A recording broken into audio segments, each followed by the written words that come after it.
প্রথম বিভাগ লিগে অংশ নিতে রাজি পারটেক্স ও আম্বার। আলোচনা চলছে আরও 3টির সঙ্গে 4 দিন পিছিয়ে 22 নভেম্বর লিগ শুরু করতে চায় সিসিডিএম।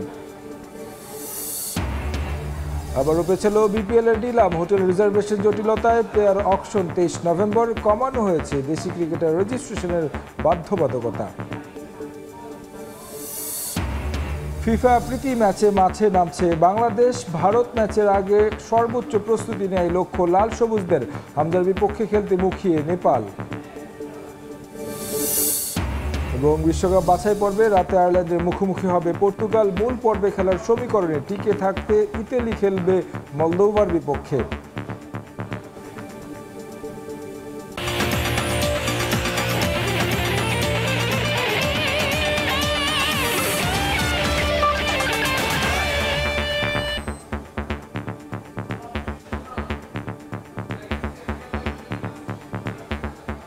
বিশ্বের নানা প্রান্তের খেলাধুলার খবর নিয়ে আমাদের নিয়মিত আয়োজন খেলার সময়, আর এই আয়োজনে আপনাদের সঙ্গে আছি আমি তারেক হাসান শিমুল। শুরুতে এই দেশের খবর। রাজধানীর বঙ্গবন্ধু এভিনিউতে আওয়ামী লীগের কেন্দ্রীয় কার্যালয়ে আগুন দেওয়া হয়েছে। এই মুহূর্তে সেখানে আছেন সহকর্মী আতাউল কাউসার। সরাসরি যাচ্ছি তার কাছে।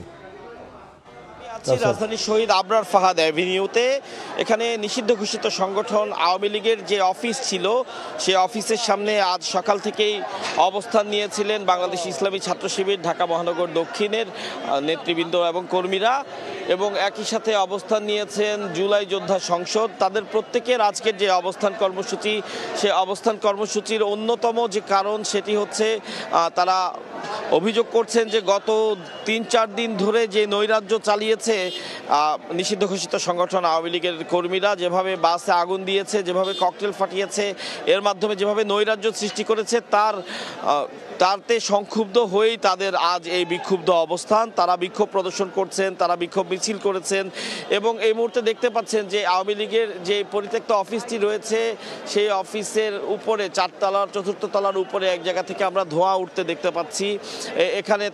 এখানে বিক্ষুব্ধরা আগুন জ্বালিয়েছেন, এবং কিছু সময় আগে এখানে এই যে আওয়ামী লীগ অফিসের এখানে কিছু ভাস্কর্য রয়েছে, এখানে শেখ মুজিবুর রহমানের ভাস্কর্য রয়েছে এবং বীর মুক্তিযোদ্ধাদের ভাস্কর্য রয়েছে, জাতীয় নেতাদের ভাস্কর্য রয়েছে। তো বিক্ষুব্ধরা আমরা দেখেছি যে সেই ভাস্কর্যগুলো ইট দিয়ে ভেঙেছেন, এবং এখনও একজন 5ম তলা এবং 4র্থ তলার মাঝে যে ভাস্কর্য, সেই ভাস্কর্যতে ইট দিয়ে ভাঙছেন। এভাবে আসলে এই যে তরুণ সমাজে যারা আজ এখানে জড়ো হয়েছেন তারা এভাবেই তাদের ক্ষোভ প্রকাশ করছেন। এবং অতীতেও দেখা গেছে যে যখনই আসলে এই নিষিদ্ধ ঘোষিত সংগঠন আওয়ামী লীগ নতুন করে কোনো কর্মসূচি দেয় এবং মাঠে থাকার কোনো ঘোষণা বা হুঁশিয়ারি তারা দেয়, তার প্রেক্ষিতে এই তরুণ সমাজ তারা কিন্তু একতাবদ্ধ হয়ে অবস্থান নেন। এবং এর আগেও আমরা দেখেছি যে বিভিন্ন সময় যখন আওয়ামী লীগ কোনো না কোনো কর্মসূচি দিয়েছে, তার প্রেক্ষিতে এই সাবেক বঙ্গবন্ধু অ্যাভিনিউ অর্থাৎ বর্তমান যে আবরার ফাহাদ অ্যাভিনিউ, এই অ্যাভিনিউতে আওয়ামী লীগের যে পরিত্যক্ত অফিসটি, এখানে আজকে যদি আগুন লাগানো হয়, যতটুকু আমাদের জানা আছে যে এ নিয়ে হয়তো 4র্থ দফা এখানে অগ্নিসংযোগ করা হয়েছে। অর্থাৎ বিক্ষুব্ধরা কিন্তু তাদের ক্ষোভ প্রকাশ থেকে বিরত নেই, তারা ক্ষোভ প্রকাশ করছেন। এবং এখানে কিছু সময় আগে ইনকিলাব মঞ্চ তারাও তাদের অবস্থান কর্মসূচি পালন করেছে, পরবর্তীতে তারা তাদের একটি মিছিল নিয়ে শাহবাগের দিকে গিয়েছেন। তো এই যে আজ ট্রাইব্যুনালে যেই রায় ঘোষণার তারিখের জন্য নির্ধারিত একটি দিন, এবং এই রায় ঘোষণার তারিখ নির্ধারণ উপলক্ষে গত কয়েকদিন ধরেই বেশ নৈরাজ্য চলছে রাজধানী সহ বেশ কিছু জায়গায়। এই পর্যন্ত প্রায় 20টির কাছাকাছি পরিবহনে আগুন দেওয়া হয়েছে, বিভিন্ন জায়গায় প্রায় 30টির কাছাকাছি ককটেল ফাটানো হয়েছে, এবং ককটেল সহ বেশ কিছু দুর্বৃত্তকেও আটক করেছে আইন শৃঙ্খলা রক্ষাকারী বাহিনী। এবং আজ সকালে এই বঙ্গবন্ধু অ্যাভিনিউতে সকাল বলতে ঠিক 11:30-12টার দিকে যেমনটি একটি ঘটনা ঘটেছে আমরা জেনেছি, সেটি হচ্ছে যে এখানে ইসলামী ছাত্র শিবিরের নেতৃবৃন্দ এবং নেতাকর্মীরা তারা অবস্থান নিয়েছিলেন। এই সময় আওয়ামী লীগের 2জন কর্মীকে তারা প্রথমে সন্দেহ করেন, এবং পরবর্তীতে তাদের মোবাইল চেক করে তারা নিশ্চিত হন যে এরা আসলে আওয়ামী লীগ কর্মী, এবং যার প্রেক্ষিতে তারা তাদেরকে মারধর করেছে এবং পরবর্তীতে তাদেরকে আইন শৃঙ্খলা রক্ষাকারী বাহিনীর হাতে সোপর্দ করেছে। তো যে বিষয়টি আসলে আজ সকালেই বাংলাদেশ জামায়াতে ইসলামীর ঢাকা মহানগর দক্ষিণ শাখার নেতাকর্মীরা বায়তুল মোকাররমে একটি বিক্ষোভ সমাবেশ করেছিলেন। সেই বিক্ষোভ সমাবেশে তারা বলেছিলেন যে যেখানেই আসলে এই আওয়ামী লীগ নিষিদ্ধ সংগঠন আওয়ামী লীগের লীগের নেতাকর্মীদের পাওয়া যাবে এবং যারা নৈরাজ্য সৃষ্টির চেষ্টা করবে তাদেরকে যাতে যত শীঘ্রই সম্ভব আইন শৃঙ্খলা রক্ষাকারী বাহিনীর হাতে সোপর্দ করা হয়। এবং তারা হুঁশিয়ারি দিয়েছেন শেখ হাসিনার প্রতি যে তিনি বিদেশে বসে যে নৈরাজ্য সৃষ্টির জন্য কর্মসূচি দিচ্ছেন, এ ধরনের কর্মসূচি দেয়া যাতে বন্ধ করেন। যদি এ ধরনের কর্মসূচি তিনি বারংবার দিতে থাকেন তাহলে পুরো বাংলাদেশ ঘেরাও করে হলেও তারা আওয়ামী লীগ, ছাত্রলীগ এবং অঙ্গ সংগঠনের নেতাকর্মীদের ধরে আইনের হাতে সোপর্দ করবেন। তো এখানে জুলাই যোদ্ধা সংসদ যাদের কথা বলেছি যে একটু আগে, তারা উপরে অবস্থান কর্মসূচি তারা পালন করছিলেন, তারা বর্তমানে নিচে নেমে এসছেন এবং তারা তাদের বিক্ষুব্ধ মত প্রকাশ করছেন যে এই যে নৈরাজ্য সৃষ্টি হয়েছে সব মিলিয়ে বলছেন যে কোনোভাবেই এ ধরনের নৈরাজ্য তারা মানতে রাজি নন এবং হুঁশিয়ারি দিচ্ছেন যে ভবিষ্যতে এ ধরনের যদি কোনো নৈরাজ্য সৃষ্টির চেষ্টা কেউ করে তারা কিন্তু ছেড়ে দিবে না। এবং যে বিষয়টি যেমনটি বলছিলাম যে সকাল থেকে বেশ কিছু রাজনৈতিক সংগঠন আমরা তখন ছিলাম বঙ্গবন্ধু এভিনিউতে, সেখানে আওয়ামী লীগের কার্যালয়ে বিক্ষুব্ধ জনতার খবরাখবর জানিয়েছিলেন সহকর্মী আতাউর কাউসার। তার বাকি অংশ দেখতে আপনারা ফেসবুক পেজে ভিজিট করতে পারেন। অন্য খবর যাচ্ছি, নাশকতার প্রতিবাদে রাজধানীর মগবাজারে ব্রিফ করছেন জামায়াতের নেতারা। সরাসরি যাচ্ছি সেখানে।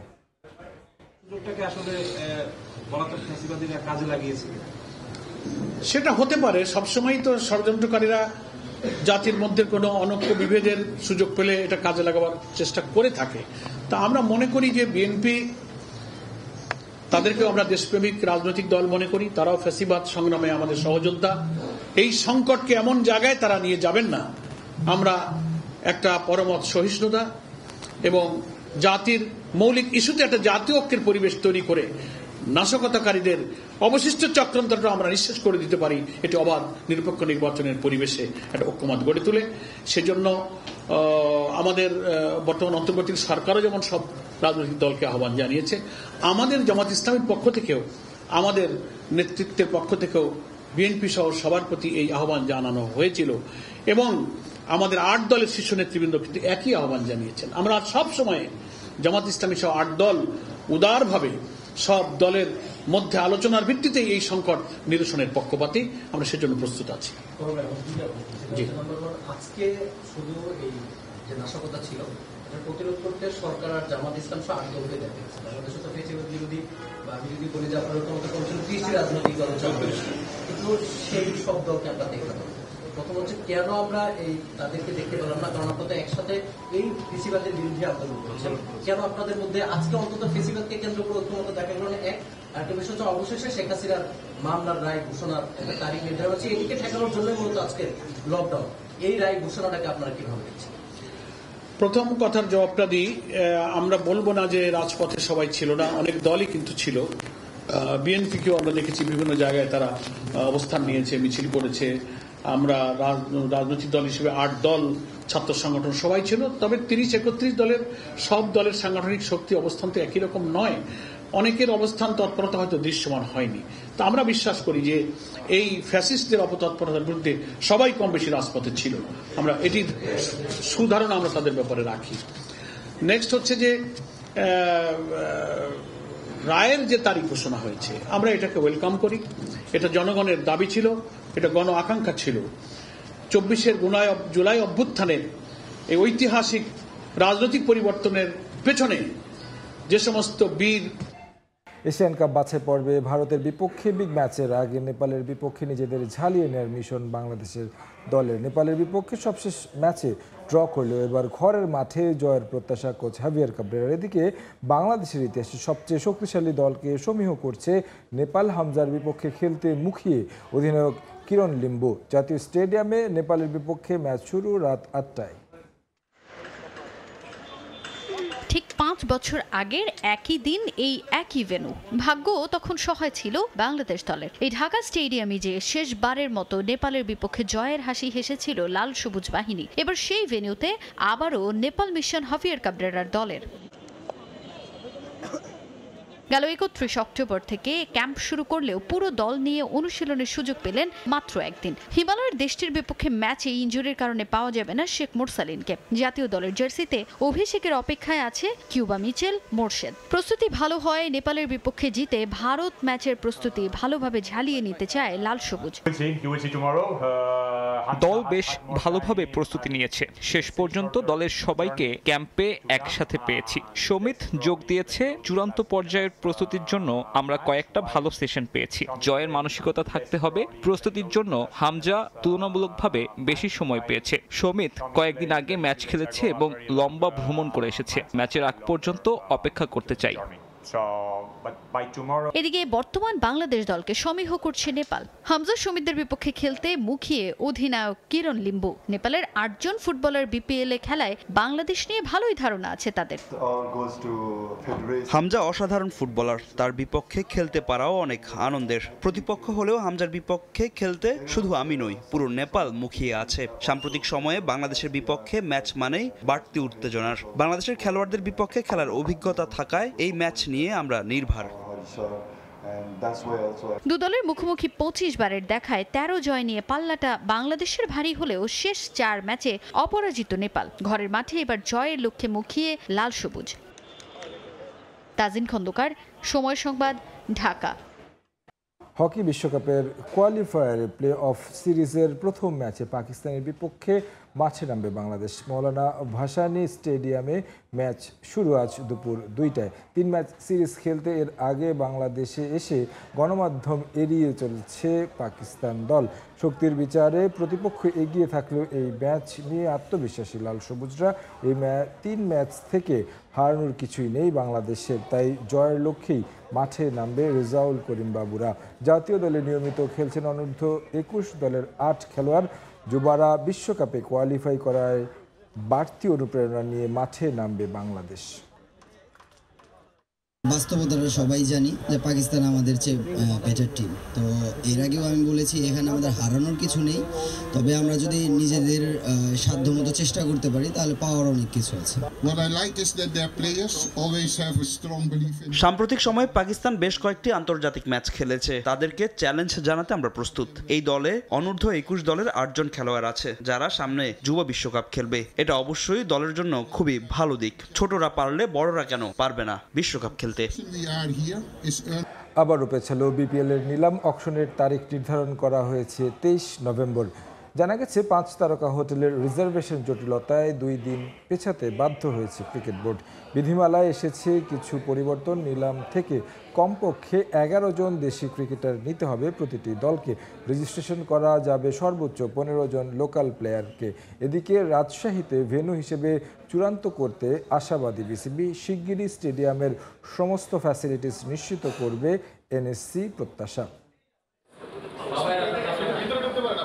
সবকিছু মিলিয়ে ভীষণ চাপের মধ্যে রয়েছে ক্রিকেট বোর্ড।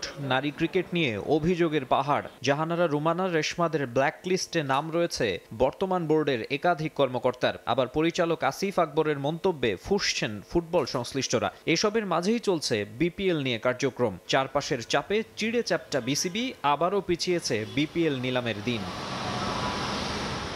আনুষ্ঠানিকভাবে ঘোষণা না করলেও 17 নভেম্বর বিপিএল এর নিলাম করতে চেয়েছিল দেশের ক্রিকেটের নিয়ন্ত্রক সংস্থা। কিন্তু গেল সোমবার হঠাৎ 4 দিন পিছিয়ে 21 তারিখ আয়োজনের সিদ্ধান্ত নেওয়া হয়। এবার আরও 2 দিন পিছিয়ে 23 নভেম্বর ফাইনাল করা হয়েছে। রুলস রেগুলেশনে আনা হয়েছে কিছু পরিবর্তন। প্রতিটি ফ্র্যাঞ্চাইজিকে নিলাম থেকে কমপক্ষে 13 জন দেশি ক্রিকেটার কেনার বাধ্যবাধকতা রাখা হয়েছিল। সে সংখ্যাটা কমিয়ে 11 করা হয়েছে। তবে ডিরেক্ট সাইনিং এর নিয়ম আছে অপরিবর্তিত। সর্বোচ্চ 2 জন লোকাল প্লেয়ারকে ক্যাটাগরি এ অথবা বি থেকে সাইন করানো যাবে। কমপক্ষে 13 ও সর্বোচ্চ 15 জন দেশি খেলোয়াড়ের রেজিস্ট্রেশন করতে পারবে প্রতিটি দল। লোকাল ক্রিকেটারদের মধ্যে 50 লাখ টাকা ভিত্তিমূল্যের 1, 35 লাখের 2, 22 ও 18 লাখের 3 জন করে ও 14 লাখের কমপক্ষে 2 জনকে অকশন থেকে নিতে হবে প্রতিটি টিমকে। বিদেশি ক্রিকেটারদের ক্ষেত্রে সর্বোচ্চ ভিত্তিমূল্য $35,000 বা 42 লাখ টাকা। নিলাম থেকে কমপক্ষে 2 জন ওভারসিজ প্লেয়ারকে নিতে হবে ফ্র্যাঞ্চাইজিগুলোকে। ডিরেক্ট সাইনিং করানো যাবে 2 জনকে। তবে সব মিলিয়ে বিদেশি রেজিস্ট্রেশনে সংখ্যায় কোনো বাধ্যবাধকতা রাখা হয়নি। ঢাকা, চট্টগ্রাম ও সিলেট ছাড়াও এবার রাজশাহীতে হতে পারে বিপিএল এর ম্যাচ। এরই মধ্যে বাজেট নিয়ে এগিয়েছে কাজ। বিসিবির পক্ষ থেকে কিন্তু একদম পুরো মোটামুটি মাঠ টাট সবই রেডি আছে। যেটা হচ্ছে ফ্যাসিলিটিস হচ্ছে যে ওই যে বিল্ডিংগুলো আছে, বিল্ডিংয়ে যে রেনোভেশনের কাজ, লাইটস লাগানো, সেগুলো কিন্তু আসলে জাতীয় ক্রীড়া পরিষদের সমন্বয়ে কাজ চলছে। আশা করছি জাতীয় ক্রীড়া পরিষদ অতি শীঘ্র হয়তো কাজগুলো আগালে হয়তো বিপিএল করা সম্ভব। মালিকানা পাওয়া 5টির মধ্যে একাধিক প্রতিষ্ঠানকে নিয়ে কিছু সমালোচনা রয়েছে, তবে আপাতত গভর্নিং কাউন্সিলের মূল লক্ষ্য দ্রুতই ওই 5 ফ্র্যাঞ্চাইজির কাছ থেকে 10 কোটি টাকা ব্যাংক গ্যারান্টি নিশ্চিত করা, যাতে গত আসরের মতো পারিশ্রমিক নিয়ে কোনো জটিলতা তৈরি না হয়। মাকসুম আলম খান, সময় সংবাদ, ঢাকা। পিছিয়ে যাচ্ছে ঢাকা প্রথম বিভাগ লীগ, যদিও বাড়ছে দল। ইতিমধ্যে লিগে অংশগ্রহণের চূড়ান্ত সিদ্ধান্ত জানিয়েছে বয়কট করা 2 ক্লাব, পারটেক্স ও আম্বর স্পোর্টিং ক্লাব। ইতিবাচক আলোচনা চলছে আরও 3 ক্লাবের সঙ্গে। 20 দল নিয়েই ঢাকা প্রথম বিভাগ লীগ করতে চায় সিসিডিএম, যার কারণে সর্বোচ্চ 4 দিন লীগ পেছানো হতে পারে বলে জানান সিসিডিএম চেয়ারম্যান আদনান রহমান দীপন। ক্রিকেট বোর্ড অবৈধ, এর আন্ডারে খেলবো না, এটা তো কোনো লজিক হলো না। নানা আলোচনার জন্ম দেয়া বিসিবি নির্বাচনের রেশ এখনও কাটিয়ে উঠতে পারেনি বিসিবি। একের পর এক সমস্যার সম্মুখীন নতুন বোর্ড তাদের অধীনের লীগ বয়কট করেছে 43 ক্লাব, পাঠিয়েছে লিগেল নোটিশও। কিন্তু না খেলে ক্ষতিটা কাদের হচ্ছে প্রশ্ন সিসিডিএম চেয়ারম্যানের। পরিচালকদের পছন্দ করছে না, তাদের আন্ডারে খেলবেন না, সেটার আন্দোলনের অনেক রাস্তা আছে, খেলবেন না কেন? একজন ক্লাব অর্গানাইজার বা একজন ক্লাব কি না খেলে থাকতে পারে? অনেক প্লেয়ারের অনেক কিছু ইনভলভমেন্ট। আমি তো শেষ পর্যন্ত চেষ্টা করছি, লাস্ট ডে পর্যন্ত ফাইট চেষ্টা আন্ডারস্ট্যান্ডিং করতে, বুঝাতে চেষ্টা করে যাচ্ছি আমরা। তবে প্রথম বিভাগ লীগ নিয়ে ধীরে ধীরে অনিশ্চয়তা কাটতে শুরু করেছে। 12 ক্লাব আগেই চূড়ান্ত, নতুন করে পারটেক্স ও আম্বার স্পোর্টিং ক্লাব লিগে অংশগ্রহণের কথা নিশ্চিত করেছে। Gazi tyres cricket academy, Kakrail boys ও কলাবাগান ক্রীড়া চক্র লিগে অংশ নিতে আগ্রহী। তবে বিসিবি চায় 20 দল নিয়েই লীগ শুরু করতে, তাদের জন্য পেছাতে চায় লীগ শুরুর সময়ও। 12টা টিম তো খেলবে কনফার্ম, আরও কিছু টিম আনঅফিসিয়ালি কনফার্ম করে ফেলছে, 2-3টা টিম। আমি এজ এ চেয়ারম্যান এবং আমার board president, vice president Faruk ভাই, ভাইস প্রেসিডেন্ট সাকওয়ার সাহেব, সবাই আমরা চেষ্টা করছি 20টা টিমই জানি খেলে। এখন পর্যন্ত আমরা 18 তারিখ ডেট ঠিক রেখেছি। যদি তারা পার্টিসিপেট করে তাদেরকে তো আমার সুযোগ দিতে হবে। ম্যাক্সিমাম 2-4 দিন পিছাতে হতে পারে। ডিপিএল নিয়েও দুশ্চিন্তা আছে সিসিডিএম এর। লিগ বর্জন করেছে বড় 2 ক্লাব আবাহনী, মোহামেডান। সে সমস্যাও সমাধানের চেষ্টা চলছে। এবার প্রিমিয়ার লিগ শুরুর সম্ভাব্য সময়ের কথা জানান চেয়ারম্যান। বেশ কটা ক্লাবের সাথে প্রিমিয়ার লিগে কথা বলছি, 2 থেকে 4 দিনের মধ্যে আপনি প্রিমিয়ার ডিভিশনের রেজাল্টটা পেয়ে যাবেন। প্লেয়ারদের মধ্যে থেকে অনেকেই বলতেছে যে রোজার মাসে খেলতে, স্বাভাবিক রোজার মাসে খেলতে অসুবিধা প্রিমিয়ার লিগটা, রোজার আগে দিয়ে করা যায় কিনা, স্লটটা ফ্রি পাওয়া যায়, কারণ আবার টি20 ওয়ার্ল্ড কাপ আছে। আমাদের টার্গেট হলো ফেব্রুয়ারি মার্চের মধ্যে, বিফোর রোজায় আমি চেষ্টা করব। ঘরোয়া লিগে সব দল অংশগ্রহণ না করলে বড় ক্ষতিটা হবে ক্রিকেটারদের, তাই দফায় দফায় কোয়াবের সঙ্গে বৈঠক করছে সিসিডিএম। যেভাবেই হোক সব ক্লাবকে মাঠে ফেরাতে চায় বিসিবি। তামিম হোসেন, সময় সংবাদ, ঢাকা। বিশ্বকাপ বাছাই পর্বের খবর। ইউরোপ থেকে একমাত্র দল হিসেবে সরাসরি বিশ্বকাপ নিশ্চিত করেছে ইংল্যান্ড। নিয়মরক্ষার ম্যাচে সার্বিয়াকে আতিথ্য দেবে 3 লায়নরা। অন্যদিকে সাবেক বিশ্ব চ্যাম্পিয়ন ইতালির সরাসরি খেলা অনেকটাই অনিশ্চিত। শীর্ষে থাকা নরওয়ের সঙ্গে ব্যবধান কমাতে মলদোভার বিপক্ষে মাঠে নামবে নেরাজুরিরা। ম্যাচ দুটি শুরু হবে রাত 1:45 মিনিটে।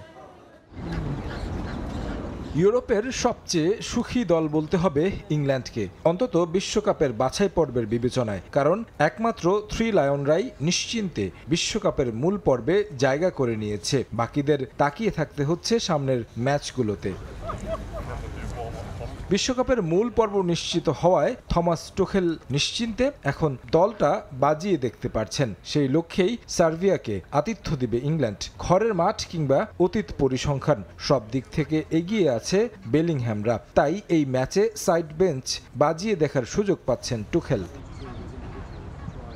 এখন পর্যন্ত 17 বার মুখোমুখি হয়েছে 2 দল, যেখানে 6টি করে জয় আছে ইংল্যান্ড ও সার্বিয়ার, আর 5 ম্যাচ ড্র। তবে ম্যাচটা যেহেতু ওয়েম্বলিতে, তাই বলা যায় আরও একটা ইংলিশ দাপট দেখা যাবে।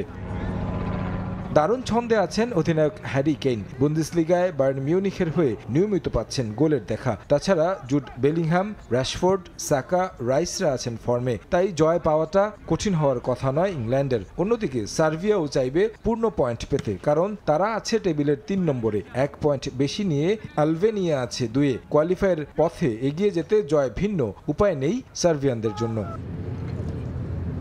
সাবেক বিশ্ব চ্যাম্পিয়ন ইতালির সময়টা ভালো কাটছে না। বিশ্বকাপে সরাসরি খেলা এখনও নিশ্চিত হয়নি। গেল 2 বিশ্বকাপের মতো এবারও সুতোই ঝুলছে তাদের ভাগ্য।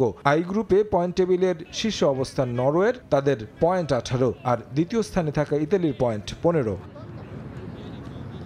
এই ম্যাচ জিতলে নরওয়ের সমান পয়েন্ট হলেও গোল ব্যবধানের কারণে শীর্ষে ওঠার সুযোগ নেই। তাই ইতালিকে চেয়ে থাকতে হবে কোয়ালিফায়ারের দিকেই, কারণ তাদের সরাসরি বিশ্বকাপে জায়গা পেতে হলে ইতালির জয়ের সঙ্গে হাঁটতে হবে নরওয়েকেও।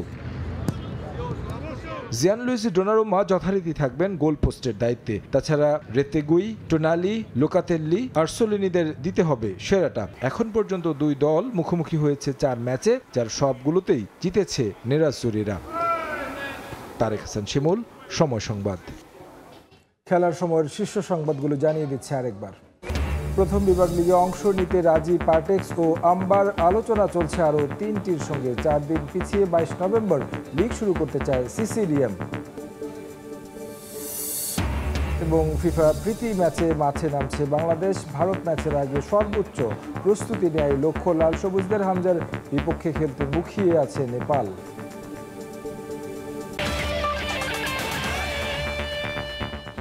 এ ছিল খেলার সময়ের পর দুপুরের সময় সঙ্গে থাকবেন আলিশা ইসলাম। ধন্যবাদ শিমুল। দুপুরের সময় নিয়ে আসছে কিছুক্ষণ পর, সঙ্গে থাকুন সময়।